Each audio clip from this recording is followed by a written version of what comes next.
सम्माननीय कृष्णाय द्युतिकर्मणे अनंताय अधिभूताय कूटास्थाय पतये नमः। भौमासुर दैत्य के कारागृह में 16,100 कन्या भगवान श्री कृष्ण से प्रार्थना करने लगे, हे प्रभु, हे नारायण, आप जल्दी से जल्दी आकर के और हमारी कष्ट की निवृत्ति कीजिए। भगवान गरुड़ जी के ऊपर विराजमान होकर के गए और भौमासुर के साथ में युद्ध किया। युद्ध के बीच में उसे समाप्त किया गया। कारागृह के बीच में जो छोटा द्वार है, उस द्वार से एक एक कन्या को हाथ पकड़ पकड़ करके बाहर निकाला। जब सभी कन्याएं बाहर आ गई, कन्हैया ने कहा, देवियों तुम सब अपने अपने घरों के लिए चली जाओ। भगवान को कहने के लिए लगी, प्रभु, किसी ने कहा 2 वर्ष हो गए, किसी ने कहा 5 वर्ष हो गए, किसी ने कहा 10 वर्ष हो गए। हम हमारे पिता के द्वार से हरण होकर के आ गई, हम लौट करके कैसे जा सकते? एक बार हरण होकर के आ गई, अब लौट करके हम वापस नहीं जा सकते। अब हम आपके श्री चरण बिंदों के बीच में आपकी दासी बन करके और आपकी सेवा करेंगे। भगवान ने बहुत मना किया, परंतु नहीं मानी। देवियों ये ठीक नहीं है। बोले महाराज, हम सच्चे भाव से, सच्चे हृदय से आपको ही अपना पति बना चुके। संसार के पतियों से क्या मतलब? जो पति हमेशा साथ न निभाए वो पति किस काम का है? आज है और कल नहीं, क्या भरोसा है कि ऐसे बर को क्या बरू जो जन्मे और मर जाए। अजी बरी बरनो गोपाल जी, मारो चुड़ लो मर हो जाए। ऐसी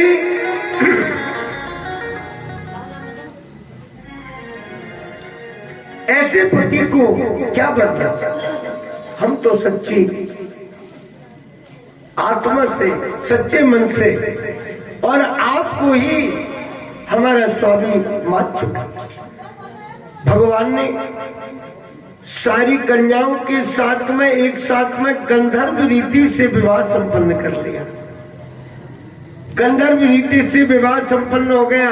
भगवान सभी को साथ में लेकर के और द्वारिकापुरी के बीच में पहुंच गए।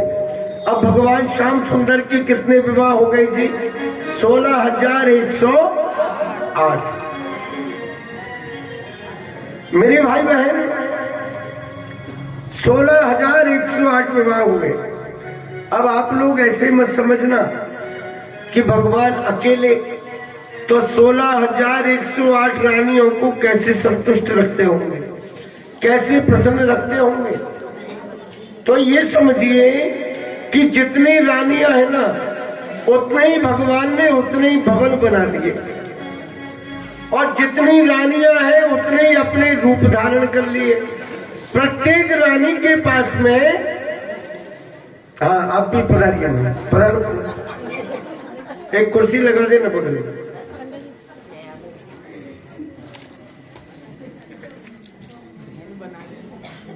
हाँ बिल्कुल सर, छोटी है।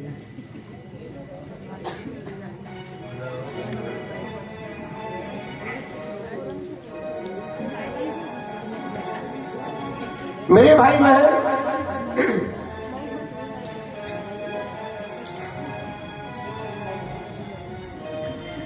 जैसे कहा ठाकुर जी की कृपा,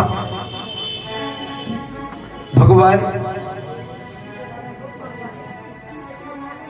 सभी रानियों को प्रसन्न चित्त रख रहे हैं, सबका बराबर से मान सम्मान, सभी का सम्मान हो रहा है, सभी के यहां निवास कर रहे हैं ठाकुर जी। लेकिन देव ऋषि नारद जी महाराज ने विचार किया कि हम जाकर के देखें भगवान इतनी सारी रानियों को कैसे प्रसन्न रखते होंगे, कैसे संतुष्ट रखते होंगे। तो नारद जी महाराज भगवान की ग्रहचर्या देखने के लिए आ गए। एक दिन बोले कल्प वृक्ष का पुष्प लेकर के आए भगवान को भेंट करने के लिए, है ना। अब कल्प वृक्ष का पुष्प ला करके और सबसे पहले कहां प्रवेश किया नारद जी ने? रुक्मिणी जी के भवन में, जो बड़ी बड़ी रानी रुक्मिणी जी भगवान की श्री चरणार बिंदों की सेवा कर रहे, चरणों को दबा रहे।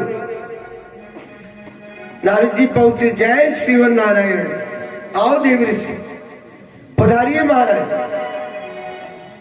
ठाकुर जी बैठे हो गए, रुक्मिणी जी हाथ जोड़ करके और देव ऋषि को प्रणाम करने लगे। नारद जी ने भगवान को भेंट स्वरूप कल्प वृक्ष का पुष्प प्रदान किया। ठाकुर जी ने अपने हाथ में लिया, स्वीकार किया। प्रेम रुक्मिणी जी को ही करें, रुक्मिणी जी को करें। थोड़ी देर रुके और भगवान को कहा महाराज ठीक है, फिर मैं आगे और अजय कि अभी तो आए हो, जरा बैठो ना। बोले जी और भी बहुत से काम है। अच्छा ठीक है, पधार। चले गए। अब कहां पहुंचे? सत्यभामा जी के भवन में। ये सत्यभामा जी कुछ तेज तर्राट थी, स्वभाव थोड़ा सा वैसा था इनका। रुक्मिणी जी भोली वाली,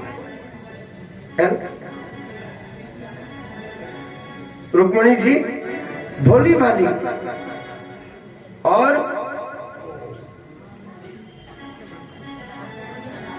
सत्यभामा जी कुछ ज्यादा तेज थे। नारद जी गए, जय श्रीवन नारायण, आइए गुरुवर, पधारो महाराज। देवी भगवान कहाँ है? बोले भगवान अभी अभी प्रसादी ग्रहण करके बस आप तो आए और वो निकल करके गए। अच्छा ठीक, अब मेरी समझ में आ गई बात। बोले जी क्या बात है, क्या हुआ? बोले भगवान भोजन प्रसादी तो तुम्हारे यहाँ ग्रहण करें और विश्राम कहाँ करते हैं? रुक्मिणी जी के भवन में। खैर उसकी कोई बात नहीं, कहीं भी भोजन करो, सब जगह उनकी माया है। लेकिन आज मैंने एक बात और देखी। बोले जी क्या देखी? बोले मैंने ये देखा कि भगवान सबसे ज्यादा प्रेम रुक्मिणी को करे। ना महाराज ऐसी कोई बात नहीं। भगवान की दृष्टि में हम सभी समान। खेल मत करो, डाल दो। मेरे भाई बहन, भगवान की दृष्टि में हम सब समान हैं। बोले जी नहीं, अगर सब समान होती ना तो आज मैं कल्प वृक्ष का पुष्प लेकर के आया ठाकुर जी को भेंट करने। मैंने भगवान को दिया, भगवान ने क्षण भर के बीच में ही और उस पुष्प को रुक्मिणी जी को दे दिया। देवी अगर भगवान तुमसे ज्यादा प्रेम करते ना तो वो कल्प वृक्ष का पुष्प तुम्हें लाके दे। अच्छा ऐसी बात है? बोले हाँ, अगर ऐसी बात है देव ऋषि तो ठीक है, आज भगवान को आने दो मेरे भवन में। आज भगवान से ऐसी कर दूं जो कभी नहीं करे। नारद जी तो क्या करके गए इतनी देर में। कुछ समय पश्चात ठाकुर जी घूमते घूमते पहुंचे। सत्यभामा नहीं बोली। सत्यभामा कहाँ गई? नहीं बोली। ठाकुर जी ने विचार किया कि अन्य दिन में सत्यभामा के भवन में आता हूं तो अगवानी करने के लिए पूजा की थाली लेकर के द्वार पर आ जाती है, चरण प्रक्षालन करती है, पूजन करती है। जब मुझे अंदर लेकर के जाती है और आज मैं आवाज दे रहा हूं, लेकिन जब भी वो ना बोल रही, ना सुन रही, ना आ रही। क्या बात है? ठाकुर जी समझ गए कोई ना कोई बात। अंदर जाकर के देखे, कहीं नहीं। कोप भवन के बीच में जाकर के देखे, पृथ्वी के ऊपर लेटी हुई है, खुले हुए जिनके केस। नाराज हो गई ना कोप में। हाँ? कोप भवन के अंदर चली गई और कोप भवन के अंदर जाकर के लेटी हुई भगवान के प्रिय देवी, क्या बात है? आज इतनी उदास क्यों हो? भगवान से बोली नहीं। भगवान इधर को आए तो इधर को मुखार बंद कर लिए और इधर को आए तो इधर को कर लिए।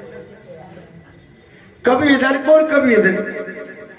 ठाकुर जी ने कहा बात तो बताओ, बात क्या है? कुछ कहोगी तभी तो पता चलेगा ना। बोले महाराज क्या कहूं, आप नहीं जानते हो कि इस बात को मैं नहीं हूं, तुम्हारी रानी तो रुक्मणी है, वहीं जाओ। सोई ठाकुर जी समझ गए, सोई समझ गए भगवान। बोले ठीक है देवी, जो कुछ कहोगी वो मुझे स्वीकार है, लेकिन एक बात तो कह दो। क्या? मेरे पीछे से नारद जी आए थे क्या? ये तो कह दो। हाँ महाराज, अगर नारद जी नहीं आते तो मुझे पता ही कैसे लगे? नारद जी ने तो मुझे सब कुछ बताया। ठीक है, अब तुम्हें कहने की आवश्यकता नहीं है। नारद जी ने कल्प वृक्ष का पुष्प देने के लिए कहा होगा। बोले हाँ महाराज, न जाने कौन कौन क्या क्या लेकर के आता है और तुम वहीं से रुक्मिणी जी को दे देते हो। हमारे पास तो आज तक एक भी चीज नहीं आके पहुंची, आप सबकी सब वहीं रह जाए। कोई बात देवी, क्या हो गया? मैं सैया के ऊपर लेटा हुआ था, रुक्मिणी चरणों की सेवा कर रही। उसी समय नारद जी आ गए। नारद जी ने मुझे पुष्प प्रदान किया, मैंने पुष्प लेकर के रुक्मिणी जी को दे दी। तो क्या रुक्मिणी जी को पुष्प देने से रुक्मिणी के प्रति मेरा प्रेम अधिक हो गया क्या? हा? अरे पुष्प देने से प्रेम बढ़ता है क्या? अगर एक पुष्प देने से किसी का प्रेम किसी के प्रति बढ़ता हो तो रुक्मिणी के लिए तो मैंने केवल एक ही पुष्प दिया है। अगर तुम कहो ना तुम्हारे महल के आगे आंगन में मैं कल्प वृक्ष का पेड़ ही लगा दूं, एक जगह करते कल्प वृक्ष का पेड़ ही लगा दो। बोले महाराज सुनो, मैं ज्यादा इसमें नहीं समझती। मैं तो ये समझती हूँ कि प्रेम घटे या बढ़े, कुछ भी हो, घटे तो घट जाए, बढ़े तो बढ़ जाए, लेकिन मेरे महल के आगे तो पेड़ ही लगना चाहिए, पेड़ ही लगना चाहिए। अच्छा ठीक है। भगवान ने